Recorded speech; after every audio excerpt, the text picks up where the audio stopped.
नमस्कार साथियों, एक बार फिर से आप सभी का स्वागत है जेएस एकेडमी के यूट्यूब चैनल पे। आज हम उसी लेक्चर सीरीज को कंटिन्यू कर रहे हैं जो हम पिछले वीडियोस आपके जो आ रहे हैं उसी को कंटिन्यू करेंगे, जिसमें आज सिलेबस का पेपर सेकंड का अंतिम पार्ट है, उसी को हम डिस्कस करने वाले हैं।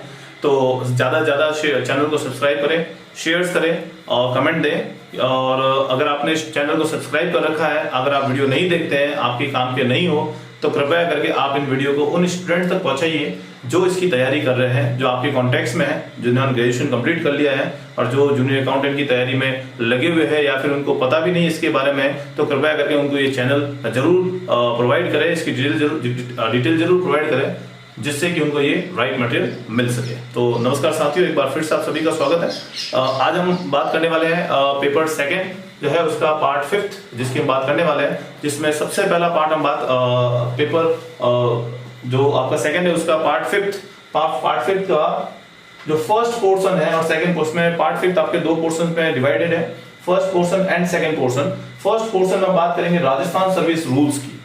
तो राजस्थान सर्विस रूल्स के पूरा आपके राजस्थान सर्विस रूल्स आपको नहीं पढ़ना है, पहले आप ये सुन लीजिए।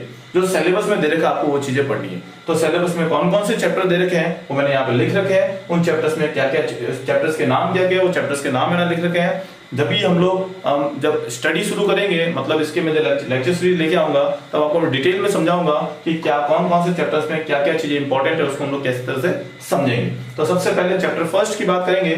चैप्टर फर्स्ट बात करता है राजस्थान सर्विस रूल्स का general introduction. Chapter second contain करता है डेफिनेशंस के। डेफिनेशंस मतलब इस राजस्थान सर्विस रूल्स के अंदर जो टर्म्स यूज किए गए हैं, जो टर्मिनोलॉजी यूज की हुई है, उस टर्मिनोलॉजी का डेफिनेशंस क्या है इस एक्ट के अकॉर्डिंग, वो इसमें डेफिनेशन दी हुई है। ऐसा नहीं कि कोई भी वर्ड है उसका मीनिंग कितने भी हो सकते हैं, तो उस वर्ड का मीनिंग इस एक्ट के तहत क्या है वो डेफिनेशंस में आपको दे रखा है।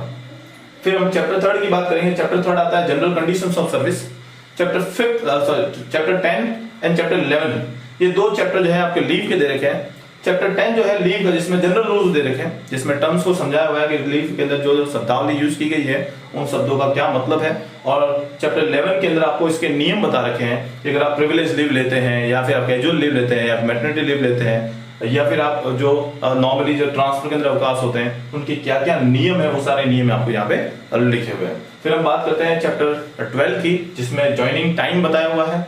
फिर चैप्टर हम बात करेंगे 13 की। तो 13 के अंदर आपको फॉरेन सर्विसेज की बात की हुई है। फिर आपके चैप्टर 15 की बात करें, रिकॉर्ड्स ऑफ सर्विसेज की बात कर रहा है। और चैप्टर 16 जो है आपका डेलीगेशंस की बात कर रहा है। तो ये जो है ये आपके टोटल ये जो चैप्टर्स दे रखे हैं राजस्थान सर्विस रूल्स के, ये चैप्टर्स आपको यहाँ पे पढ़ने हैं। फिर इसी का जो पार्ट सेकंड कंटेन करता है आपके सिलेबस का जो पॉइंट नंबर 5 है, उसी का पार्ट सेकंड कंटेन करता है Rajasthan civil service joining time rules 1981। मतलब यहाँ पे बता रहा है कि आप सिविल सर्वेंट है तो आपको ज्वाइनिंग का बताया हुआ है कि कितने किलोमीटर के दायरे में आपको ज्वाइनिंग का टाइम कितना दिया, जैसे 10 दिन का टाइम दिया जाता है या 12 दिन का या 5 दिन का। ये जो टाइमिंग बताया हुआ है कि सपोज मानो आप जयपुर में है पोस्टेड और आपका ट्रांसफर हो जाता है बीकानेर, तो जयपुर से बीकानेर कितने किलोमीटर की दूरी है, तो उसके लिए आपको कितने दिन का समय दिया जाता है कि आपको वहां पे सेट होना है, वहां पे जाके आपको ज्वाइन करना है। ज्वाइनिंग के टाइमिंग्स के बारे में यहाँ पे रूल्स दे रखे हैं। तो यहाँ जो हम कंटेन ये जो बात कर रहे थे पार्ट 5 की, इस पार्ट 5 में आपके दो पॉइंट्स दे रखे हैं, जिसमें Rajasthan service rules and Rajasthan civil service joining time rules 1981। तो ये था हमारा पार्ट 5। उसके बाद हम बात करेंगे पेपर सेकंड के ही पार्ट 6 की बात करेंगे, जिसके अंदर आप लोग जीएफ एंड एआर दे रखा है। जीएफ एंड एआर का मतलब होता है general financial and accounting rules first.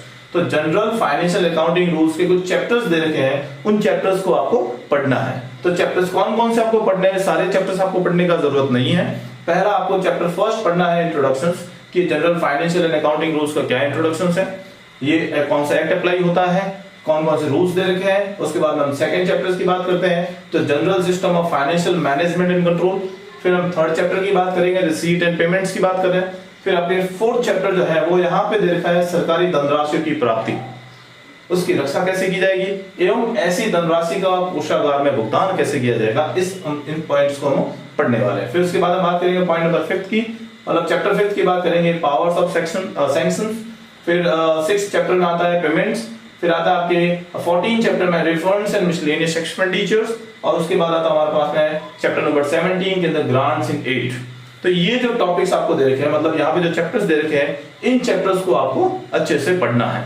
तो यहाँ ये था हमारा पेपर सेकंड के सिलेबस के डिस्कशन का ये अंतिम वीडियो है। पेपर सेकंड के जो आपके चैप्टर्स जो दे रखे हैं, टोटल 6 चैप्टर्स हैं, 6 टॉपिक्स हैं। उन 6 टॉपिक्स को हम लोगों ने इस सिलेबस को हमने डिस्कस किया। पहला वीडियो जो था अकाउंटिंग का था, फिर दूसरा आपके बिजनेस मेथड्स का लेके आए थे, तीसरा ऑडिटिंग का था, फोर्थ जो आपका था वो इंडियन इकोनॉमी के बारे में बात की थी हमने, और जो फिफ्थ और सिक्स्थ है ये दोनों को हमने कंबाइन किया हुआ है। ये रूल्स एंड रेगुलेशंस की यहाँ पे बात की गई है। तो ये था हमारा पेपर सेकंड का सिलेबस डिस्कशन। इसके बाद हम बात करेंगे पेपर फर्स्ट के सिलेबस डिस्कशन की बात करेंगे। पेपर फर्स्ट का सिलेबस भी आप लोगों को बताऊंगा। हाँ, इसके अंदर कुछ चेंजेस हो सकते हैं। फिलहाल इसकी अभी तक कोई गाइडलाइंस नहीं है। इसके पे ग्रेड को भी लेके कुछ चेंजेस चल रहे हैं कि 3600 पे ग्रेड में अधीनस्थ बोर्ड करवा रही है, तो आरपीएससी से ये पोस्ट हट जाएगी। मतलब आरपीएससी इसके एग्जाम नहीं करवाएगी, बट ऐसा नहीं है, आरपीएससी इसके एग्जाम करवाएगी। और यहाँ पे इसके पे ग्रेड को भी चेंज करने की बात चल रही है। तो 4200 पे ग्रेड इसका होने वाला है। विधानसभा में इसका डिस्कशन भी हो चुका है। इसके क्वेश्चंस का आंसर देते हुए सरकार ने कहा था कि इसके पे ग्रेड को हम चेंज करेंगे और बहुत जल्द इसकी वैकेंसी आने वाली है। तो जूनियर अकाउंटेंट और जूनियर अकाउंट ऑफिसर, आपको बता दूं कि अगर आप इस भ्रम में ना रहे कि अभी तक वैकेंसी आई नहीं और हम तैयारी करना शुरू ना करें, तो ये एक ऐसी चीज होगी जहां पे जब आपके पास आपको इसका नोटिफिकेशन भी आ जाएगा, आप फॉर्म भी भर लेंगे, उसके बाद आपके पास समय जो रहेगा उस समय कम रहेगा। तो उस समय के अंदर इन सारे पेपर्स की तैयारी इसकी तैयारी कंप्लीट नहीं हो सकती। फिर हो सकता है कि आप 1-2 नंबर से रहे कि आपका सिलेक्शन ना हो। इसलिए इसकी तैयारी जल्दी से शुरू करना बहुत जरूरी है। हमारे पास इसका सिलेबस है, एक आधार दिया हुआ है, उस आधार को हम लेके चलेंगे। अगर सिलेबस में कुछ ज्यादा चीजें और ऐड होती है तो उसको भी हम फ्यूचर में ऐड ऑन कर लेंगे। तो आप सभी स्टे रहिए इस चैनल के साथ में।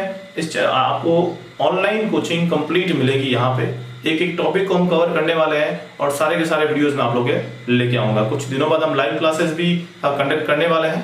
सो आप ज्यादा से ज्यादा चैनल को सब्सक्राइब करें, शेयर करें और कमेंट जरूर दें। और कमेंट में अगर आपको लगता है कि हाँ कुछ चीजें चेंजेस है या फिर आपके पास कोई अपडेट्स है आप प्रोवाइड कर सकते हैं। आपके क्वेश्चंस लेके आइए, मैं उस क्वेश्चन का आंसर दूंगा। तो बहुत बहुत धन्यवाद आप सभी का और वेट कीजिए नेक्स्ट वीडियो में।